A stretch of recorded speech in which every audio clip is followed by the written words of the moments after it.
जय हिंद, नमस्कार दोस्तों। आप सभी का स्वागत करता हूं। हाल ही में दोस्तों जो देश में महाराष्ट्र के चुनाव हुए हैं और वहां पे जो कांग्रेस का रिजल्ट आया है वो काफी निराशाजनक रहा है। इसके बाद काफी ज्यादा लोग सवाल उठा रहे थे कांग्रेस के प्रदर्शन पर।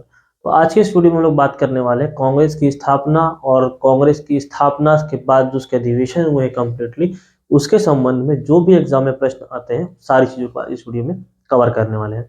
तो वीडियो है जीएस के पर्सपेक्टिव से एक टॉपिक पूरा कवर हो जाएगा आप लोग का इतिहास का, और काफी महत्वपूर्ण है, एग्जाम में यहाँ से प्रश्न जरूर पूछे जाते हैं।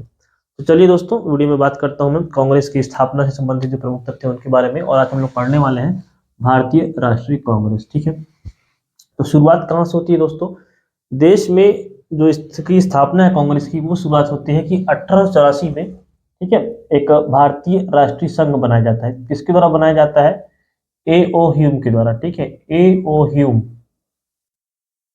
आप इनको जानते होंगे, नाम पढ़ा होगा। ठीक है, हम लोग पढ़ते हैं कि ए ओ ह्यूम ने 1885 में भारतीय राष्ट्रीय कांग्रेस की स्थापना की। तो उससे पहले ए ओ ह्यूम ने 1884 में भारतीय राष्ट्रीय संघ की स्थापना की थी। ए ओ ह्यूम कौन थे? ये भारतीय सिविल सेवा के अधिकारी थे। भारतीय सिविल सेवा,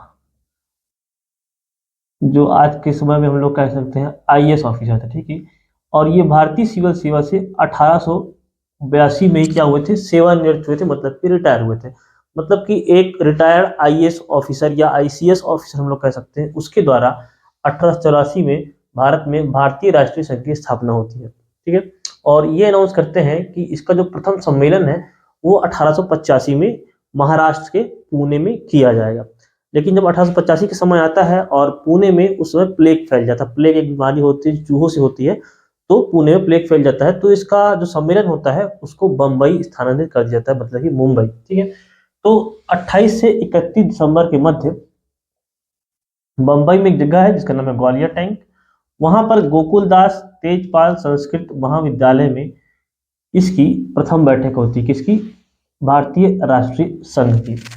वहां प्रथम बैठक में दादा भाई नौरोजी के द्वारा एक प्रस्ताव पारित किया जाता है। ठीक है, और भारतीय राष्ट्रीय संघ मतलब इंडियन नेशनल यूनियन, भारतीय राष्ट्रीय संघ का जो नाम बदलकर प्रस्ताव रखा जाता है कि भारतीय इंडियन नेशनल कांग्रेस रखा जाए।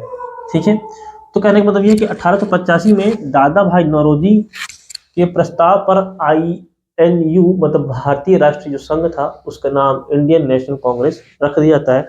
और यहीं पर प्रश्न पूछा जाएगा कि भारतीय राष्ट्रीय कांग्रेस की स्थापना कब हुई? तो A.O. ह्यूम के द्वारा 1885 में भारतीय राष्ट्रीय कांग्रेस की स्थापना होती है, और इसका जो प्रथम बैठक है वो दिसंबर में बम्बई में ग्वालियर टैंक के गोकुलदास तेजपाल संस्कृत महाविद्यालय में होता है। और 72 प्रतिनिधि ने, यहाँ पे नंबर भी रखेंगे, 72 प्रतिनिधि जो होते हैं इसमें भाग लेते हैं। मैं और डिटेल में दोस्तों पढ़ा सकता हूँ, लेकिन उतना डिटेल हमको नहीं जाना है कि और इसके पीछे क्या कहानी, इसके कारण क्या थे, कांग्रेस का जन्म क्यों हुआ।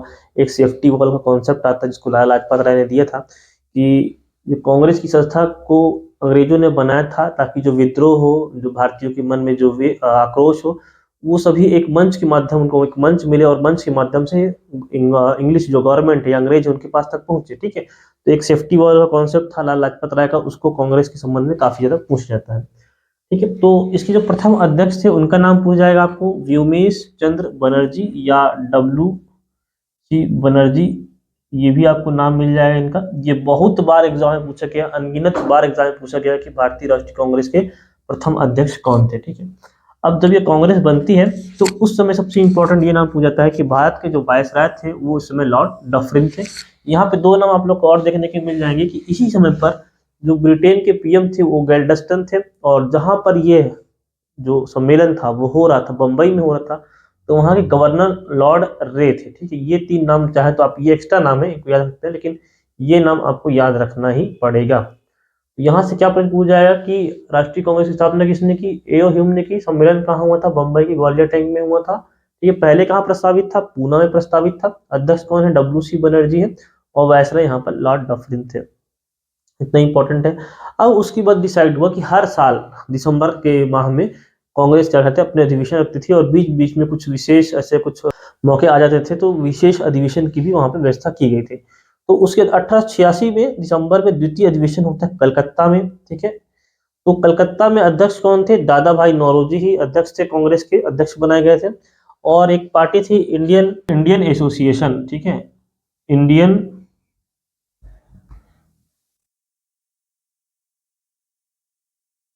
इंडियन एसोसिएशन,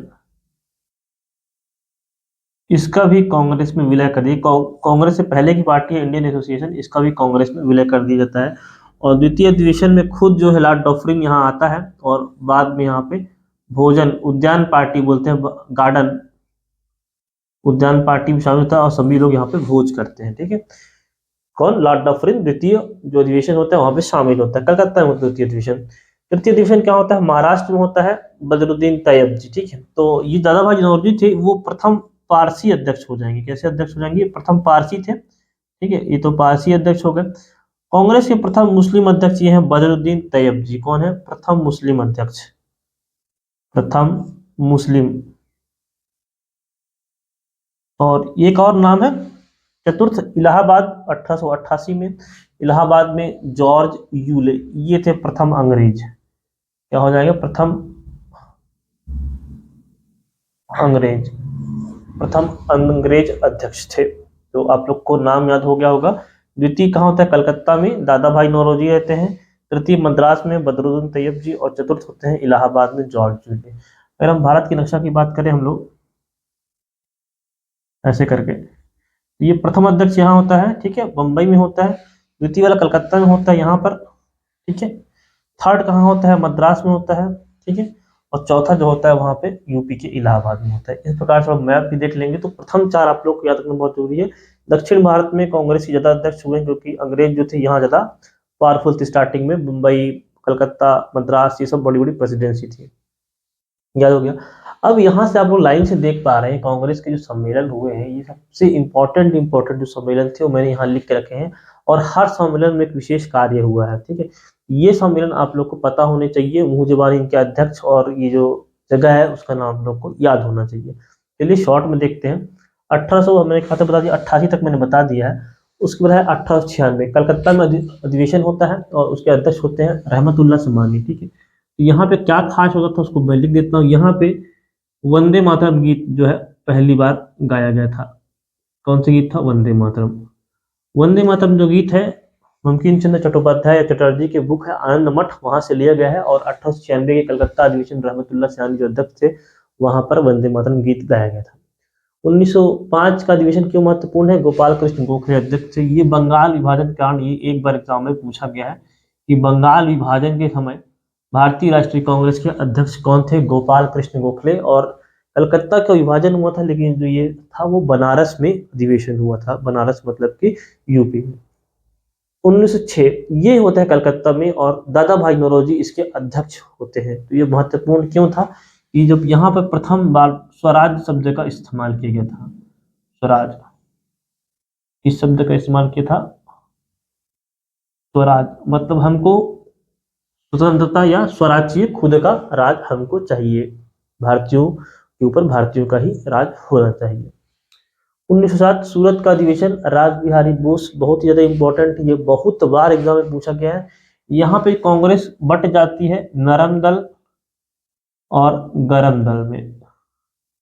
गरम दल ऐसा नहीं है कि वो लोग गर्म होते थे, गरम दल का कहने का मतलब ये थे वो थोड़े से क्या होते थे, जो ब्रिटेन की जो जैसा गवर्नमेंट की जो नीति थी उसके विरोध होते थे और सख्ती से उसके लिए करते थे। और नरम दल मतलब कि आवेदन करना, उसके लिए प्रार्थना करना, उसके लिए लेटर लिखना, कोई भी अपनी बात मनवाने के लिए। और गर्म दल वाले जो थे वो आपस में दोनों अलग अलग हो गए थे सूरत के अधिवेशन में 1907 में, राज बिहारी बोस, ठीक है। 1911 कलकत्ता अधिवेशन, ये इंपॉर्टेंट है, पंडित विशन नारायण दर यहाँ के अध्यक्ष थे। और पहली बार यहाँ पे जन गण मन, ठीक है, जो भारत का राष्ट्रगान है जनगण मन, ये गाया गया था, ठीक है। रविन्द्रनाथ टैगोर ने लिखा है इसको, ठीक है। अगला जो महत्वपूर्ण है 1916 लखनऊ अधिवेशन, अंबिका चरण मजूमदार, बहुत ज्यादा इंपॉर्टेंट है। ये इस पे दो बातें इसके लिए इंपॉर्टेंट है कि जो नरम दल गरम दल अलग अलग होते हैं वो यहाँ पे एक हो जाते हैं, नरम प्लस गरम, ठीक है। ऐसे लिख देता हूँ मैं शॉर्ट में। और एक महत्वपूर्ण है जो लखनऊ पैक्ट के नाम से पूछा जाता है, 3-4 पैक्ट इंपॉर्टेंट मैं आपको बता दूंगा। तो लखनऊ पैक्ट होता है यहाँ पे, अगर लखनऊ पैक्ट आपको आता है, लखनऊ पैक्ट, तो लखनऊ पैक्ट होता है कांग्रेस और मुस्लिम लीग के बीच में, ठीक है। यहाँ पे कांग्रेस और मुस्लिम लीग के बीच में एक समझौता होता है जिसे हम लोग लखनऊ पैक्ट कहते हैं। और लखनऊ पैक्ट ये है कि दोनों जन मिल के हम लोग स्वाधीनता के लिए काम करेंगे, अपनी आज़ादी के लिए काम करेंगे, ठीक है।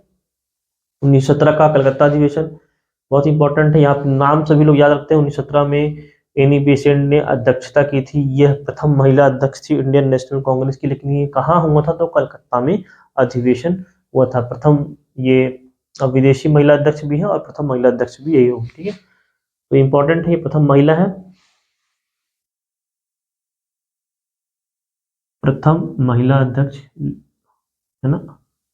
कंप्लीट होने के बाद वीडियो आप लोग लाइव अंत में स्क्रीनशॉट ले सकते हैं, ठीक है। 1920 का अगला कलकत्ता अधिवेशन, ठीक है। ये एक्चुअली विशेष अधिवेशन था, लाला लाजपत राय इसकी अध्यक्षता कर रहे थे।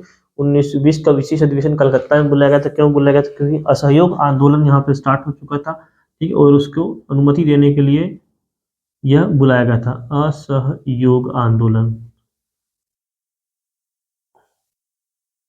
असहयोग आंदोलन की सहमति में प्रस्ताव पारित किया गया था और उसके लिए विशेष अधिवेशन कलकत्ता में 1920 में बुलाया गया था। अब जो लोग दोस्तों वीडियो यहाँ तक देख चुके हैं और देख रहे हैं, तो 1924 के बेलगांव अधिवेशन की अध्यक्षता किसने की? बहुत इंपॉर्टेंट नाम है, ये आप सभी लोग को पता होना चाहिए। आप लोग नहीं जानते हैं तो बिल्कुल देख करके आप लोग वीडियो में कमेंट कीजिएगा कि कौन थे जो 1924 में बेलगांव अधिवेशन की अध्यक्षता किए थे। और मात्र एक बार ये कांग्रेस के अध्यक्ष ये रहे हैं, ठीक है। और इस नाम के बिना भारत का जो आधुनिक इतिहास है वो पूरा नहीं हो सकता है। चलिए, 1925 कानपुर अधिवेशन होता है और सरोजिनी नायडू जो प्रथम भारतीय महिला अध्यक्ष, ठीक है, प्रथम भारतीय महिला सरोजिनी नायडू जो आईएनसी की अध्यक्ष रही हैं, ये इंपॉर्टेंट है। 1929 का लाहौर अधिवेशन, पंडित जवाहरलाल नेहरू, यहाँ पे जो स्वराज जो शब्द है, ठीक है, जो कांग्रेस का संविधान जब बनाया गया था तो हम लोग की धारा 1 में था, तो उसको ये कहते हैं कि ये स्वराज नहीं है, पूर्ण स्वराज है, ठीक है। पूर्ण जो स्वराज का मतलब पूर्ण स्वराज, उसमें पूरी आजादी चाहिए, स्वाधीनता, पूर्ण स्वाधीनता। अब ये वाली बात नहीं है कि भारत का शासन भारतीयों के द्वारा किया जाएगा और इंग्लैंड यहाँ पे सरकार बनाएगी, ऐसा कुछ नहीं है। पूर्ण स्वराज की मांग यहाँ से स्टार्ट हुई थी। 1931 बहुत इंपॉर्टेंट है, कराची अधिवेशन, सरदार पटेल इसकी अध्यक्षता कर रहे थे। और ये इंपॉर्टेंट इसलिए है कि यहाँ पे गांधी इरविन के बीच में पैक्ट हुआ था, उसको यहाँ पे सहमति दी गई थी, गांधी इरविन, ठीक है। गांधी जी जो सविनय आंदोलन कर रहे थे उसको रोक करके गांधी और इरविन के बीच में पैक्ट हुआ था, जिसकी अनुमति यहाँ पे दी गई थी। और उसके बाद गांधी जी का नाम भी नॉमिनेट किया कि द्वितीय गोलमेज सम्मेलन में कांग्रेस की तरफ से गांधी जी लंदन जाएंगे और वहां पे भाग लेंगे, ठीक है। ये बहुत इंपॉर्टेंट है। 1934 बम्बई, डॉक्टर राजेंद्र प्रसाद, ठीक है। यहाँ पे इंपॉर्टेंट इसलिए है कि इस अधिवेशन में जो महात्मा गांधी हैं वो कांग्रेस से इस्तीफा देकर कांग्रेस छोड़ देते हैं, ठीक है। कांग्रेस से इस्तीफा देते हैं, कांग्रेस को छोड़ देते हैं। 1937 फैजपुर, पंडित जवाहरलाल नेहरू, ये पहला अधिवेशन था जिसका आयोजन गांव में हुआ था, किसी गांव में हुआ था, तो ये भी इंपॉर्टेंट है, गांव में इसका अधिवेशन किया गया था, ठीक है। 1939 त्रिपुरी अधिवेशन, इसका बहुत इंपॉर्टेंट है, यहाँ पे बहुत इंपॉर्टेंट कहानी भी है। इससे पहले एक 38 में अधिवेशन हुआ था, वहां भी सुभाष चंद्र बोस अध्यक्ष थे। और 1939 का जब अधिवेशन रखा गया था तो चुनाव हुआ था अध्यक्ष का, तो सुभाष चंद्र बोस के अपोनेंट में पट्टाभी सीतारामैया थे, जो गांधी जी ने कैंडिडेट अपना खड़ा किया था। तो गांधी जी और के जो कैंडिडेट थे पट्टाभी सीतारामैया और सुभाष चंद्र बोस के बीच में मतदान हुए थे, जिसमें सुभाष चंद्र बोस विजयी रहे थे, ठीक है। तो गांधी जी ने उसको अपनी हार बताया था और सुभाष चंद्र बोस ने बाद में वहां से इस्तीफा दे दिया था। तो प्रश्न पूछा गया था कि 1939 के त्रिपुरी अधिवेशन की अध्यक्षता सुभाष चंद्र बोस ने जब इस्तीफा दे दिया था, तो इनके बाद किसने अध्यक्षता की थी? तो सुभाष चंद्र बोस ने की थी पहले, जब जीत करके अपना इस्तीफा देते हैं तो डॉक्टर राजेंद्र प्रसाद को यहाँ पर, ये इंपॉर्टेंट है, डॉक्टर राजेंद्र प्रसाद को यहाँ पर अध्यक्ष बनाया गया था। तो ठीक है, अगला अधिवेशन है 1940 का रामगढ़ अधिवेशन, अबुल कलाम आजाद। ये इंपॉर्टेंट क्यों है? क्योंकि अबुल कलाम आजाद, मौलाना अबुल कलाम जो आजाद थे, वो सबसे कम उम्र के अध्यक्ष थे, सबसे जो युवा अध्यक्ष थे वो अबुल कलाम आजाद ही थे। ठीक है। अब 1940 पद मैंने डायरेक्ट 1940 लिख दिया है, तो बहुत लोग को लग रहा हो कि इसमें बीच में कम से कम 4 या 5 महीने अधिवेशन मिस कर दिए, तो ऐसा नहीं है। 1941 से लेकर के 45 के बीच में कोई भी अधिवेशन नहीं हुआ था। ठीक है। क्यों? यहाँ पे द्वितीय विश्व युद्ध चल रहा था। तो ये भी इसलिए इम्पोर्टेंट हो जाता है कि अबुल कलाम जो आजाद हैं वो सबसे युवा और सबसे लंबे समय तक कांग्रेस के अध्यक्ष रहने वाले मेंबर हैं। ठीक है, क्योंकि 40 से 45 तक कोई अधिवेशन हुआ नहीं, तो यहाँ पर अध्यक्ष कोई चेंज हुआ नहीं, तो यही 1945 तक कांग्रेस के अध्यक्ष बने रहे। कौन? अबुल कलाम आजाद। उसके बाद 1946 के मेरठ में अधिवेशन होता है, जिसके अध्यक्ष होते हैं जे.बी. कृपलानी। ठीक है। और 47 तक, ठीक है, 47 में ये नहीं होता है। तो 1947 में जब भारत आजाद होता है, तो ये आजादी के समय भी कांग्रेस के अध्यक्ष यही रहते हैं। आजादी के समय, तो आजादी के समय अगर पूछा जाएगा जब भारत आजाद हुआ तो कांग्रेस के अध्यक्ष कौन थे, तो आचार्य जे.बी. कृपलानी कांग्रेस के अध्यक्ष थे। तो कांग्रेस से संबंधित इतनी सारी चीजें यहाँ पर इंपॉर्टेंट है, उसके अधिवेशन और उसकी जो स्थापना कैसी होती है, तो वो यहाँ पर आप लोग देख सकते हैं। आप लोग कमेंट बॉक्स में बताना है कि 1924 का जो बेलगांव अधिवेशन हुआ था, उसकी अध्यक्षता किसने की थी। तो होप सो आपको वीडियो आज का पसंद आया होगा, आज की जानकारी पसंद आई होगी, और इस प्रकार की वीडियो आपको और देखनी है तो वीडियो में कमेंट कर सकते हैं, आप अपने दोस्तों के साथ शेयर कर सकते हैं।